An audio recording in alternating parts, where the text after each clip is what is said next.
The significance of our art to our people is something that records our history. In our language, there's nothing that really refers to the word art. Everything that we make is to record history and legends.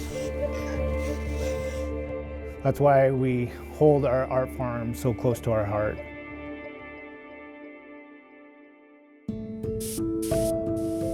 A story that's been generating some steam in Vancouver started with Braden Holtby, a new Canucks goaltender, unveiling his mask.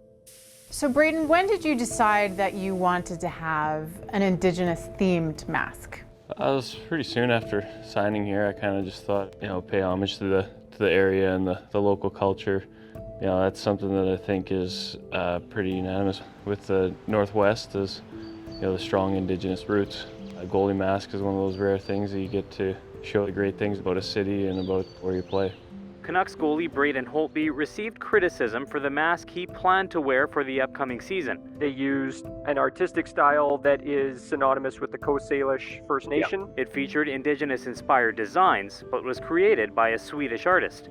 You work on the mask with David Gunnarsson, legend in his field. When did you get feedback that it wasn't exactly, I guess, as it should be? I'm not on any social media or anything like that, so my best friend back home texted me telling me that I should probably take a look. He wanted to have it like a tribute to the culture. I started to read the comments, and then I was concerned the day after we decided the mask cannot be used. We want to do the right thing.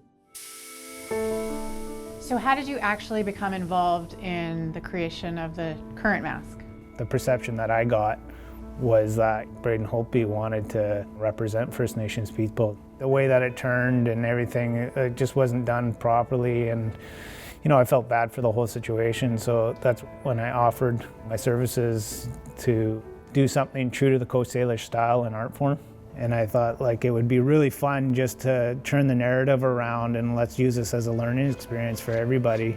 We got in touch with Luke, and he's been absolutely outstanding. It's one of those situations where we learned a lot, both Dave and myself. Luke said from the start that he wanted to do something positive about this situation that was negative. We came up with this idea that I do the middle of the mask, and then I left the sides to his art.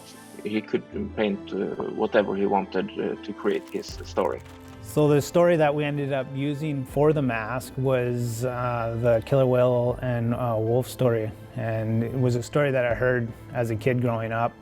We believe that the killer whales and the wolves are the same. They just transform back and forth to hunt the land and the ocean.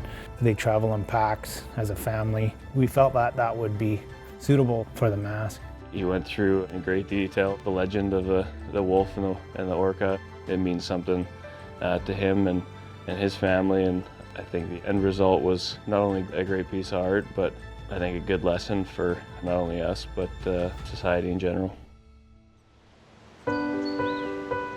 For people who might be saying, well, we're trying to represent our First Nations by paying tribute, why is it important to actually go to somebody who has that lived experience to portray the art? Whether, it's something that represents our people nationally or even internationally, I think it's really important to go to the people where the origins of the stories come from. A lot of these legends and totem poles and masks and stuff that we have belong to people, and they've been passed down from generation to generation. So it's not just an art form, it's also part of our culture. So I think it's just a matter of paying respect to that. Obviously, it feels a lot better, more authentic, and hopefully it makes the Coast Salish people proud to see that mask. Not only I, but I think the team in general takes great pride in trying to push the narrative forward in terms of the respect for the Coast Salish people that they rightfully deserve.